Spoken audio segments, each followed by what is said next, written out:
So have you ever bought something that you didn't really need? Maybe this weekend? Bought something you really didn't need.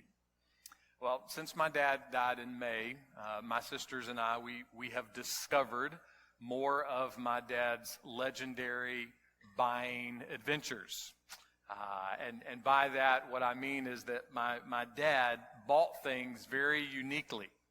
Now, my dad was an absolute master with money. I know of no one I know who is better and was better at managing money than my dad. So I'm just assuming there's a really good reason that my sister found 4 brand new, still in the box leaf blowers in his workshop.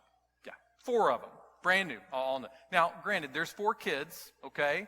So perhaps my dad, was thinking of all of us and he was going to give all of us a leaf blower. But it is also highly likely that my dad found a great deal on leaf blowers and said, you know what, I'm going to get 4 of them. You never know when you might need another leaf blower. It's very, very, very likely. There are also enough brand new Sharpies, brand new highlighters, brand new yellow legal pads, brand new paper clips to outfit every single law firm and accounting firm in the continental United States in my dad's office. It's unbelievable how many things there are.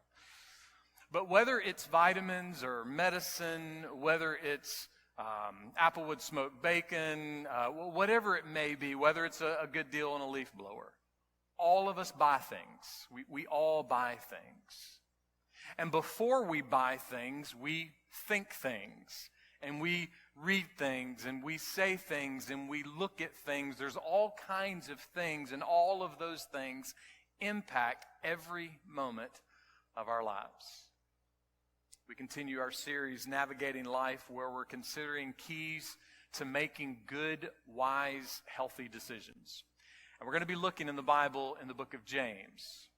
And James is giving some ingredients of wisdom. These are ingredients of things that are wise for us to pursue. They're wisdom from above. It's God's wisdom.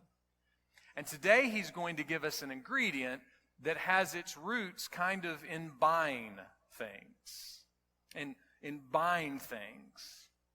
And so, in fact, it's this ingredient that could really, really, really help us. If we could buy this ingredient, so to speak, it would be a tremendous help to us as we make all kind of decisions in life. And in fact, this ingredient would also be a help to us as we deal with fear and worry and pride and anger and frustration and, yes, even wisdom for whether or not to buy 4 leaf blowers.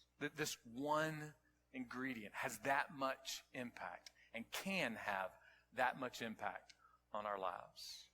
So what is this ingredient? Well, let's find out together.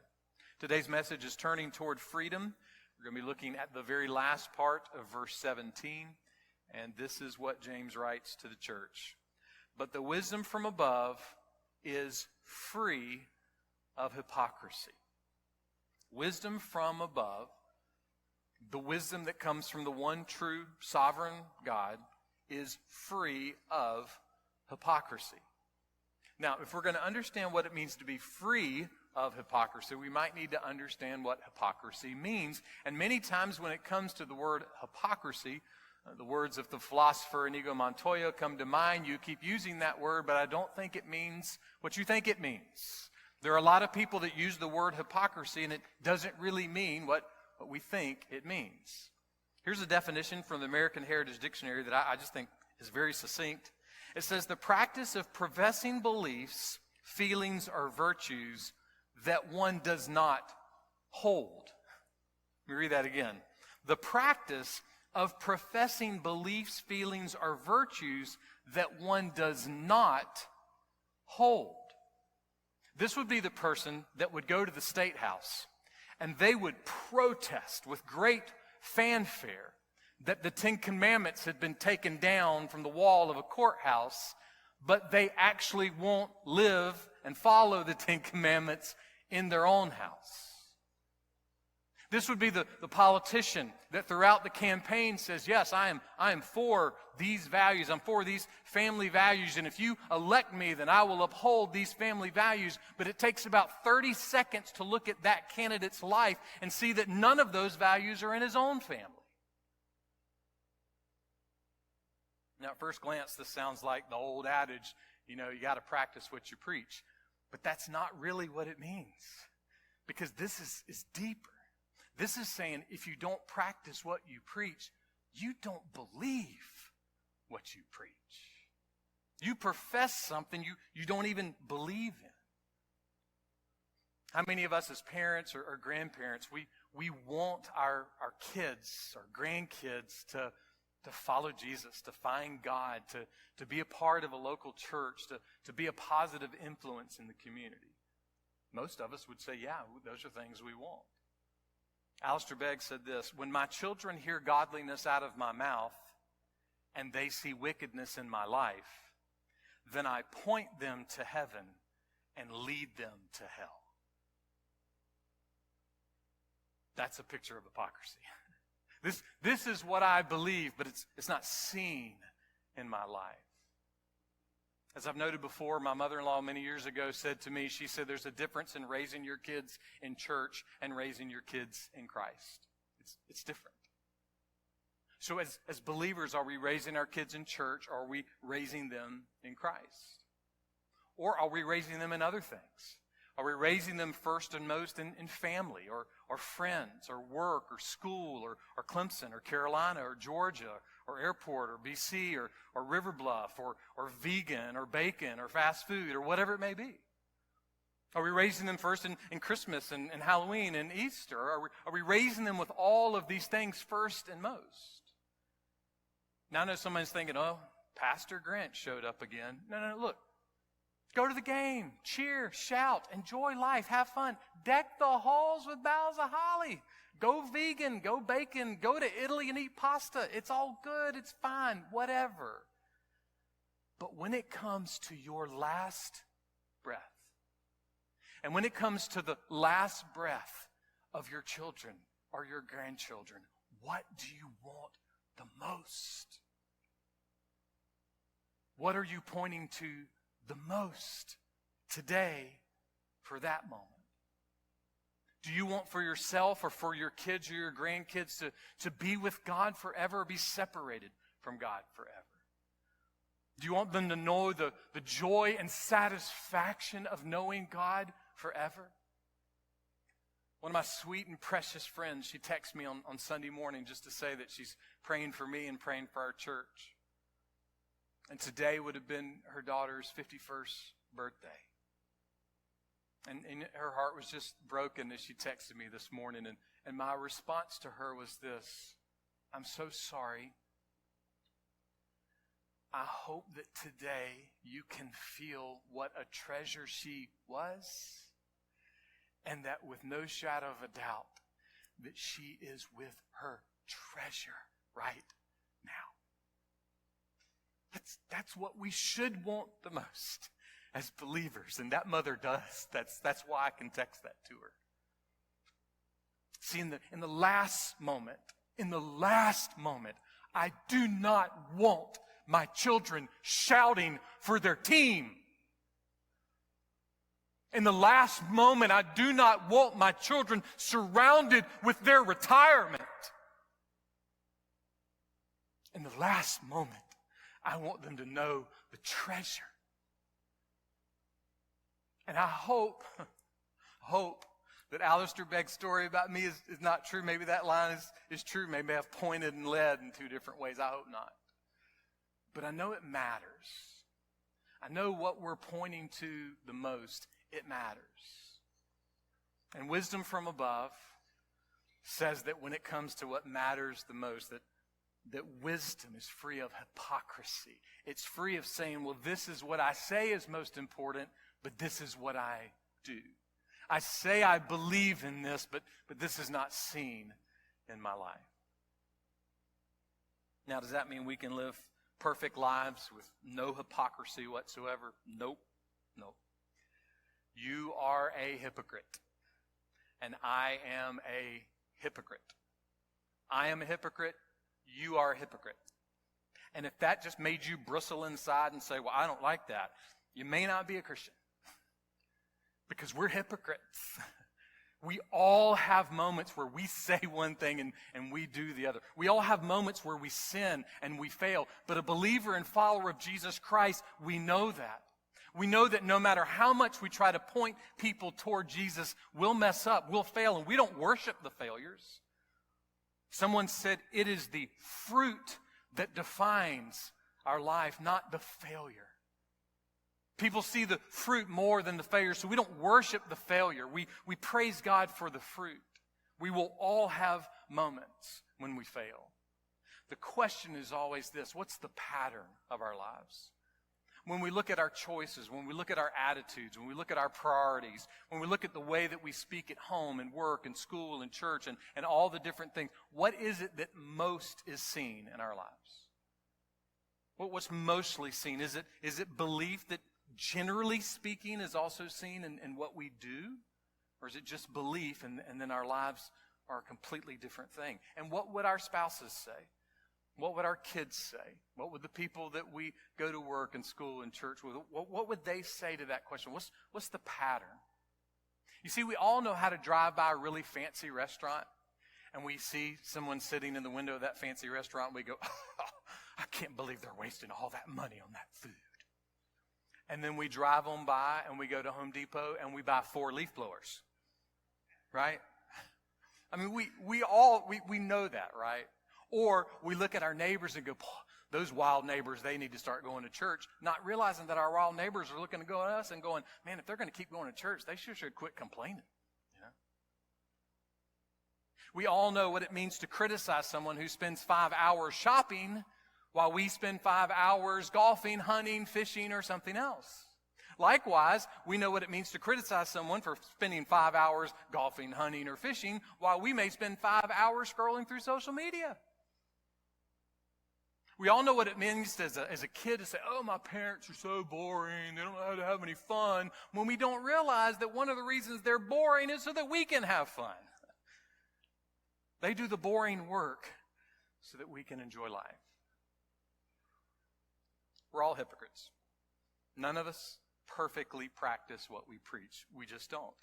But that's not even what James is getting at here. When he says that wisdom from above is free of hypocrisy, he's saying it's free from insincerity. He's saying it's free from putting on a mask and playing a part that we don't even believe in. This word for hypocrisy here in James is the same word that Peter uses in his first letter to the church. It's the same Greek word. And Peter uses it in a completely different form. But it's the same exact word. It's just translated different.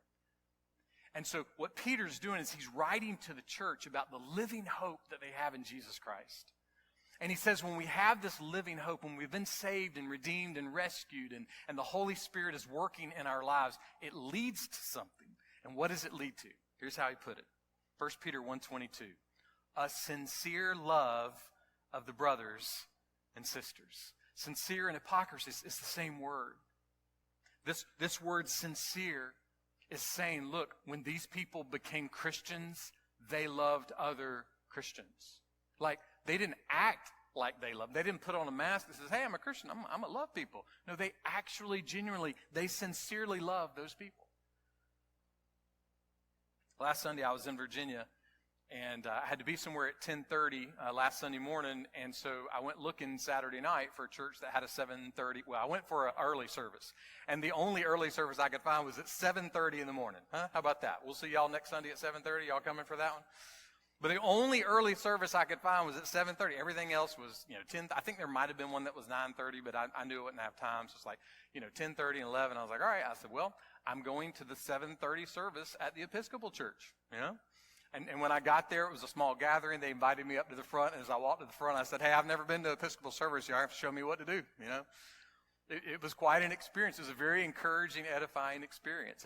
And during the message, the minister told a story how a couple of years ago, he was biking across the country. He and 20 other people, they rode their bikes, not their hogs, their bikes. They rode them from the East Coast to the West Coast.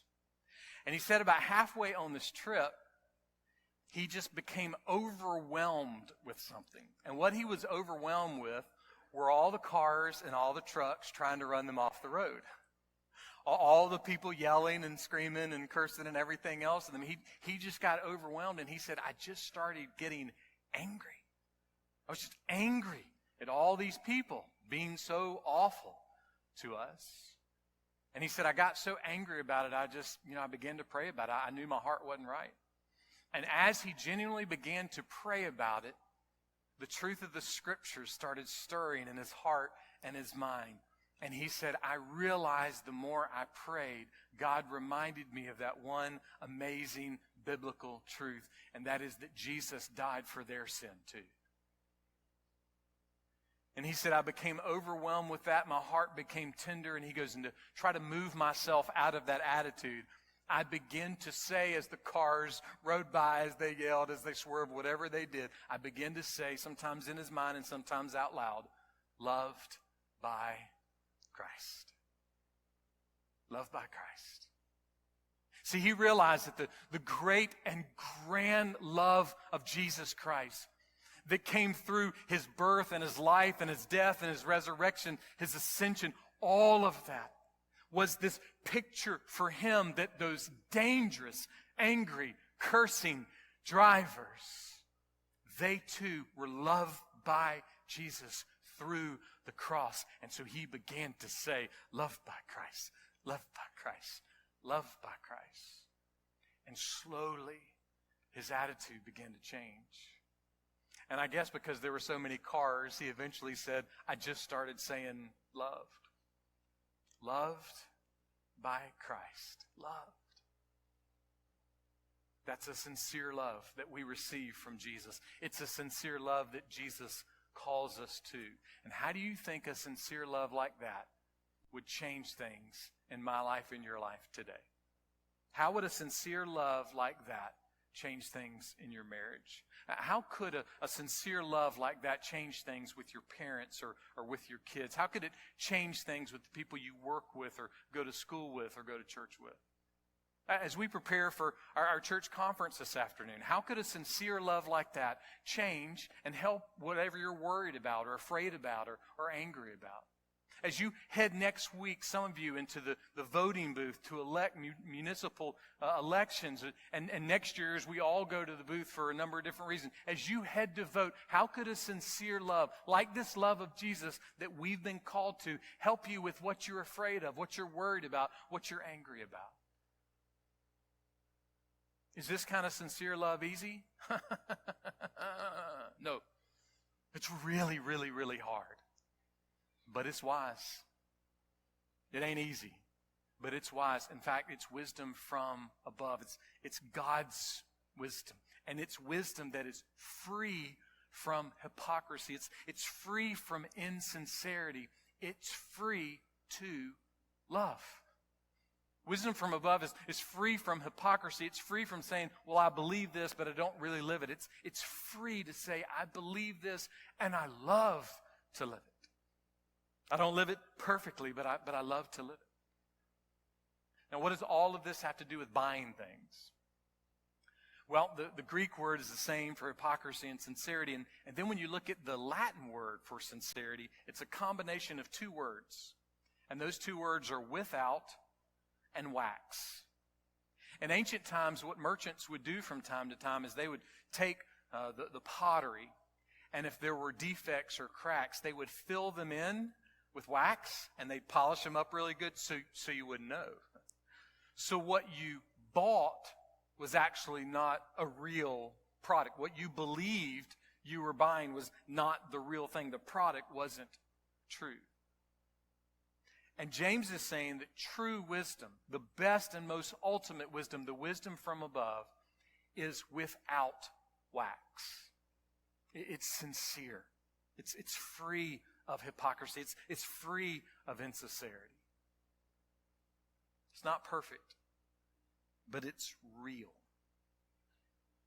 We had a wedding here last night, And earlier this week, I came across a passage that's connected to what happens in the moment of the wedding ceremony. And this is the quote from Marshall Siegel. A wedding is a celebration not of love found, but of love declared, love promised. It's not, hey, look, I found love. No, it's saying in this moment, I'm declaring love. I'm promising love. It won't be marked by my feelings. It will be marked by my promise. It will be marked by my choice. I'm not choosing to say I found love. I'm choosing to say I will love. When we look at the cross of Jesus Christ, when we consider what it means to be wise in this life, if you're a Christian, if you're part of the family of God, or as the Bible says, the bride of Christ, part of what we are doing is celebrating through the birth and life, the crucifixion, the resurrection, the ascension of Jesus. We're celebrating that we were found. See, we were found by love. We were lost, not like GPS lost.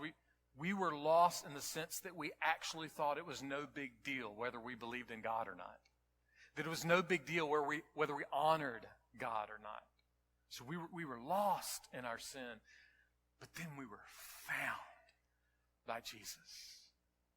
And what we're celebrating is that we have been found by Jesus, and He has declared and promised His love to us yesterday, today, and forever. We cannot escape His love. That's why we would say, loved by Christ, to ourselves in the mirror.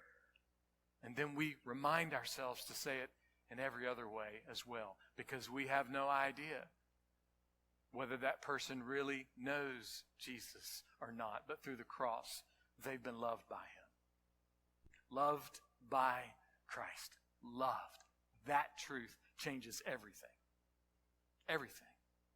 And if you've been loved, if you've been rescued, if you've been redeemed, then love Christ. And love other people. And love with sincerity. Love without wax. Love without hypocrisy. Free from hypocrisy.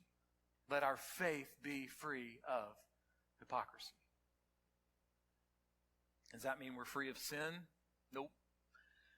No, we'll still sin. We'll still fail. We still will have moments where we'll be hypocrites about something.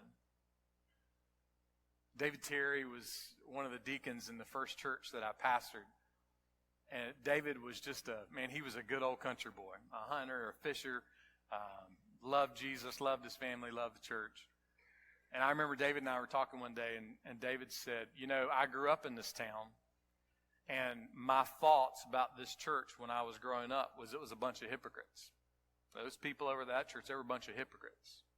He said, and then I started attending here, and what I discovered is I was right. They're a bunch of hypocrites. He said, they're a bunch of hypocrites just like me. I never forget that because it was wise. As believers, we have to acknowledge and remember that because of the world, because of sin, because of the flesh, because of the devil, we will not perfectly live this life for Christ. We'll sin, we'll fail, and from time to time, we won't practice what we preach. But if we've truly repented of our sin, if we've truly been rescued and redeemed, we cannot escape the love of Christ. And the love of Christ becomes our fuel to be free from hypocrisy. Because your family and your friends and your favorite politician and your favorite team, they cannot fuel your heart to be free from hypocrisy. They don't have that ability. But the love of Jesus Christ that we cannot escape from frees us, fuels us to be free of hypocrisy, free from insincerity. If the glory of God in the face of Jesus Christ is your primary goal and purpose, you don't have to wear a mask. I know that sounds oversimplistic, but it's so true. If the glory of God in the face of Jesus Christ is your ultimate goal and purpose, then you don't have to wear a mask. You can be free from hypocrisy. You can believe and hold to what you believe. You can profess it, and you can possess it, and you can live it. That's what the love of Christ does. Loved by Christ. Loved. Kevin DeYoung says this: the hypocrite is not the Christian who struggles against sin, fights against temptation, and keeps doing what is right even on his worst feeling days. That's a hero. Hero. Love that. If you're fighting against sin, if you're fighting against temptation, if you are fighting to do the right thing even on the days when everything feels wrong, or if you're fighting to do the right thing even when doing the wrong thing feels so right, if you're in the fight, you're a hero. I kind of needed to hear that this week. A hero. Because of the fight. Look, there's nothing in our culture that will tell us this, but if you are pursuing holiness and godliness, it's cool. I mean, it really is. No one will tell us that, but it's extremely cool. Why? Because it's heroic. Fighting against sin is the only ultimate heroic reality. I don't care who you love in Marvel and DC. The only ultimate heroic reality is fighting against sin, because fighting against sin is the only heroic reality that actually sets you free. It's the only reality that leads to actual freedom today, tomorrow, and forever. Freedom that is true, freedom that is lasting, freedom that is everlasting. It's not their fault, but you can't get that from your family. And you can't get it from your friends, and you can't get it from your job. You can't get it from your team. You can't even get it from this church. It only comes from Jesus. The freedom that your heart longs for the most only comes from Jesus. Fight sin. Be a hero to your family and your friends and your community and your church and your country. Be a hero to yourself. Fight the good fight against sin. Let us do that. And if we don't, if we refuse to fight the good fight against sin, if we refuse to fight against sin, fight against temptation, if we are a professing Christian that our spouses and our kids and our parents and our friends and our neighbors and everybody else will like, well, yeah, good guy, says one thing, does another. It's not good. If we're the kind of people that say, well, my way is the only way that exists, and until you line up with my way, your way doesn't exist, that would be hypocrisy. That would be a danger zone. Now, none of us are perfect, but again, the question for the good of our hearts is, are we being more of a hypocrite or more of a hero? I promise the hero is better for your soul. I promise the hero will bring more joy to your life. And I also promise that if you're pursuing trying to be the hero, life will still be hard. And it'll still be difficult. And things won't be perfect in your marriage or your family or your friends or this country or anything else. It will all still be difficult. And there will be moments where you will be afraid and you'll be angry, you'll be depressed, you'll be scared, you'll be confused. You'll feel like there's no hope, you'll feel like there's no mercy, but you can always, in that moment, keep preaching this to your heart. Look in the mirror, say it as loud as you can, loved by Christ, loved. We don't ever have to stop preaching that message to ourselves. And that's what it means to be free of hypocrisy. To be sincere in what we believe. Not because we're great, but because Jesus is great. Kevin DeYoung goes and says this: the hypocrite is the Christian who uses the veneer of public virtue to cover the rot of private vice. He describes that this way. He's the man living a double life. The woman fooling her friends because she has church clothes. The student who proudly answers the questions in Sunday school and just as proudly romps through immorality the rest of the week. The sin of hypocrisy, he says, is not that we are more messed up than we seem. That's true of all of us. The sin is using the appearance of goodness to cloak the deeds of evil. And then he says this, the sin is in thinking that who others think you are matters a great deal more than whom God knows you to be. That's where the rubber meets the road. It's not what other people think we are, because you know what?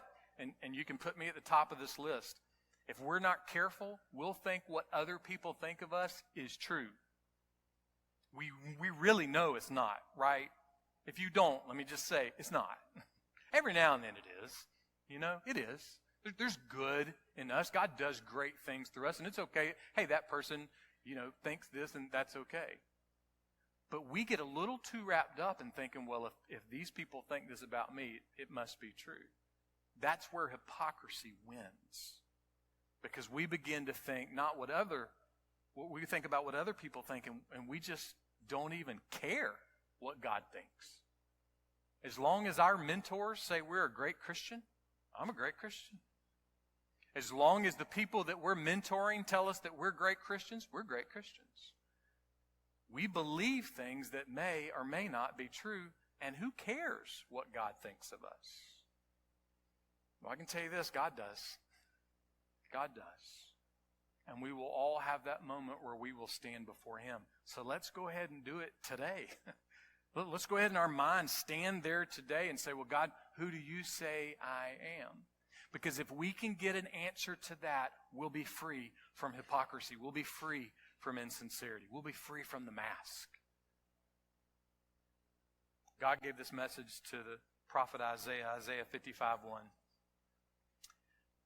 You there, that means you, all of it. You there, everyone who thirsts, come to the waters. And you who have no money, come, buy, and eat. There is no invitation like this in the world. Almost every single invitation that we have in this universe requires much more than we can provide, or at least requires something of us. But this is an invitation to be right with the one true God of the universe. And the invitation is, come and buy with no money. This that's being offered, when God says, Isaiah, write this down. You there, come buy and eat. You who have no money, come buy. Come buy what your soul wants the most. Come buy what your family needs the most, what your spouse needs the most, what your kids and your parents and your friends and your grandkids and the people at church and work and school and your neighbor and the politician and everybody else on the planet. Come get what is needed the most. The most. And come buy it with no money. Come buy it for free. How in the world can we do that? Because the price has been paid. As the old hymn says, Jesus paid it all. He paid everything. There's nothing left to pay. Jesus Christ loved you, and He gave Himself up for you. And because that's true, to follow after Jesus is the wisest thing that anyone can do. And it is a wisdom that creates freedom. So let us throw off the shackles of hypocrisy. Let us throw off the shackles of insincerity. Let's say what we believe and live what we believe for our good. Let us believe. Let us buy. Let us experience the joy of what it means to be truly, deeply, eternally loved by Jesus Christ. And let us experience the joy of what it means to be free. And how can we be free? Because of something that was paid by Jesus. Loved by Christ. Loved by Christ. Loved by Christ. Loved by Christ. Loved by Christ. Loved by Christ. Loved by Christ. Loved. Loved.